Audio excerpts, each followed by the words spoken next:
Novel یہ کہانی ہی الگ ہے کا یہ لاسٹ پارٹ ہے۔ عثمان جب واپس آیا تو اس کی شادی کا سن کے جیسے پاگل ہو گیا تھا۔ اس نے انہیں پاگلوں کی طرح ڈھونڈا۔ ایک 14 سال کے لڑکے سے ماہرخ کی شادی اس کے نزدیک ایک مذاق اور کھیل تماشے جیسی تھی۔ اگر وہ اسے تلاش کر لیتا تو شاید اسے تقدیر سے چھین ہی لیتا۔ ہر گزرتا دن اسے غصے اور جھنجھلاہٹ کی ایک نئی کیفیت سے روشناس کرواتا۔ ہر گزرتے دن وہ اپنے گھر کی کوئی نہ کوئی قیمتی چیز چکنا چور کر دیتا، مگر جو ہستی اسے ماہرخ سے دور کرنے والی تھی وہ اس کی ماں تھی۔ وہ اسے توڑ سکتا تھا، نہ چھوڑ سکتا تھا۔ 6 مہینے کی خواری کے بعد وہ واپس چلا گیا۔ جب 4-5 سالوں کے بعد دوبارہ واپس آیا تو ماہرخ سے اس کا سامنا خاندان کی کسی تقریب میں ہوا۔ تب اس کی گود میں 3-4 ماہ کی بچی دیکھ کر اسے یقین آ گیا کہ یہ شادی مذاق تھی، نہ کھیل تماشا تھا۔ اسی تقریب میں عثمان کی ماں سے ایک غلطی ہوئی۔ اس نے سرمد کے پہلو میں کھڑی ماہرخ کو یوں دیکھا جیسے ایک جیتنے والا ایک ہارنے والے کو دیکھتا ہے۔ کئی سال پہلے اس عورت نے شک کی جو آگ عثمان کے دل میں لگائی تھی، ماہرخ اس میں جل کے راکھ ہو گئی۔ آج کئی سال بعد اس عورت کی فاتح نگاہ نے اسے پھر سے زندہ کر دیا۔ اسے ایک دم اپنی جان کا ضیاء ستانے لگا۔ اسے اچانک اپنے بھولے بسے درد کی پرواہ ہونے لگی۔ اسے یاد آیا کہ اس نے اپنے لیے موت کا انتخاب کیا تھا۔ تائی کا تو صرف ایک خواب ٹوٹا تھا کہ اس کے بیٹے نے یوکے میں جانے کس سے شادی کر لی تھی۔ تائی کو تو ایک ہی بار پتہ چلا کہ موت کیا ہوتی ہے۔ عثمان اب شادی شدہ تھا، اس کے پاس ایک بیٹا بھی تھا۔ اس سے چند دنوں بعد اس کے پاس یوکے چلے جانا تھا۔ وہ 2 دن سے اپسٹ تھا، بے چین تھا۔ وہ ماہرخ سے ملنا چاہتا تھا۔ تیسرے دن اس کی آنکھیں بے یقین ہوئیں۔ تیسرے دن اس نے ماہرخ کو سرمد کے ہمراہ اپنے گھر میں موجود پایا۔ تائی اسے دیکھ کے ششدر رہ گئیں۔ میں تم سے ملنے بھی آئی ہوں اور مجھے تم سے ایک مشورہ بھی کرنا ہے۔ وہ مسکرا کے یوں عام سے لہجے میں گویا ہوئی جیسے ان کے درمیان محبت تھی، نہ نفرت، نہ کوئی گلہ نہ شکوہ، جیسے وہ صرف اس کے تایا کا بیٹا تھا۔ یہ کیسی کڑی سزا تھی۔ عثمان نے ایک نیم جان سیاہ بھری۔ وہ لوگوں کی باتوں میں الجھ گیا تھا، ورنہ وہ اسے جانتا تھا۔ وہ ماہرخ تھی، وہ کسی جگہ کمزور نہیں پڑتی تھی۔ 2 سال قبل حامد بھائی پاکستان آئے تھے۔ انہوں نے کچھ اراضی بیچ کے گھر کی دونوں منزلیں سیٹ کروائی تھیں اور بقایا رقم بینک میں رکھوا دی۔ میں چاہتی ہوں تم اپنے بزنس ٹائپ کا کوئی کاروبار سرمد کو بھی سیٹ کر کے دے دو۔ لیکن سرمد تو بہت پڑھاکو تھا اور اب یقیناً 11ویں 12ویں میں لگا ہوگا۔ کچن کی طرف جاتی تائی نے پلٹ کے تیزی سے جواب دیا۔ ماہرخ کی بات نے انہیں دہلا دیا تھا۔ جس طرح یہ پڑھائی کا چور ہے تو یہ BA سے زیادہ نہیں پڑھ سکے گا۔ اس نے پریشان کھڑی تائی کو ترنت جواب دیا۔ پھر چائے آنے تک جو بھی بات چیت ہوئی سرمد اور عثمان میں ہوئی، اور وہ زمین پہ نظریں گاڑے جانے کون سے سوئیاں تلاش کرتی رہی۔ کاروبار ایسے دنوں میں تھوڑی سیٹ ہو جاتے ہیں، اس کے لیے مہینوں درکار ہوتے ہیں، اور عثمان تو چند روز بعد واپس چلا جائے گا۔ کپوں میں چائے ڈالتی تائی نے اسے بیٹے کی واپسی سے آگاہ کرنا ضروری سمجھا تھا۔ گو ان کے اندر خطرے کی گھنٹی بج رہی تھی، مگر ماہرخ کی باتوں کے جواب میں عثمان کی گہری خاموشی ماں کے لیے اطمینانیت بخش تھی۔ وہ خاموش تھا مگر اس کی ہر جنبش بے چین تھی۔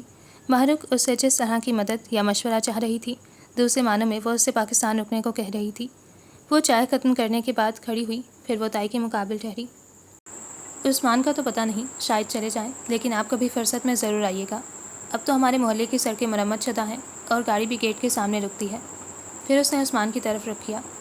تائی جب پہلی بار ہمارے گھر گئی تھیں تب ہمیں اس گھر میں شفٹ ہوئے جمعہ 8 دن بھی نہیں ہوئے تھے۔ اس کی مسکراتی آواز نے تائی کو زندہ درگور کیا۔ وہ چونکا، اس کا چہرہ ٹوٹ پھوٹ کا شکار ہوا۔ جب وہ ماہرخ کو پاگلوں کی طرح ڈھونڈ رہا تھا تو اس کی ماں اس لڑکی کے تمام اتے پتے جانتی تھی۔ اس کے اندر بہت کچھ بری طرح بکھرا۔ پھر ماہرخ کے حسب منشا تائی کی زندگی میں جو کچھ صحیح تھا وہ سب غلط ہونے لگا، اور ماہرخ اس عورت کی ضد میں اپنے ساتھ بھی سب کچھ غلط کرنے پہ تل گئی تھی۔ یہ زیبی خالہ خواہ مخواہ ہماری قسمت کی دشمن بن کر جانے کہاں سے ٹپک پڑی ہیں۔ کنی اپنی من بھر کی گردن بس ہولے سے ہی جھٹک پایا۔ تار سے خشک کپڑے اتارتی آپکین نے اس کی ہاں میں ہاں ملائی۔ آخر یہ تم لوگوں کی زیبی خالہ نے ایسا کیا غضب ڈھایا ہے جو تم دونوں پچھلے 1 گھنٹے سے اسے آفت، ہلاکت اور مصیبت کے عہدے پر فائز رکھنے کے بعد بالآخر ایک قطرے کا مقام دے چکے ہو۔ اس نے ٹپک پڑی کا ترجمہ کرتے ہوئے آپکین کو بغور دیکھا جس کی آنکھیں خوب سوجی ہوئی تھیں۔ انہوں نے یہ غضب ڈھایا کہ وہ آپی خالہ کا رشتہ لے کر آئی ہیں۔ وہ پردرد آواز میں بولا۔ واش بیسن کی طرف بڑھتا حمزہ صحن کے بس میں رکا۔ تائی نے بے ساختہ امڑنے والی مسکراہٹ دبائی۔ وہ غنی کا دکھ سمجھ سکتے تھے جو خالہ کے ماہانہ کرائے پر عیش کرتا تھا، مگر یہ آپکین کو شادی سے کیا کار تھا؟ وہ اس کی سرخ آنکھوں کی وجہ سمجھ کے کھولن میں مبتلا ہوا جو کپڑوں کا ڈھیر لیے سیڑھیوں کی طرف جا رہی تھی۔ بے فکر ہو جاؤ میرے بھائی، کیونکہ اپنی آپی خالہ اور کچھ کرے نہ کریں مگر شادی کبھی نہیں کریں گی۔ وہ عجیب سے انداز میں ہنسا اور آپکین نے ہمیشہ کی طرح اسے سلگ کے دیکھا۔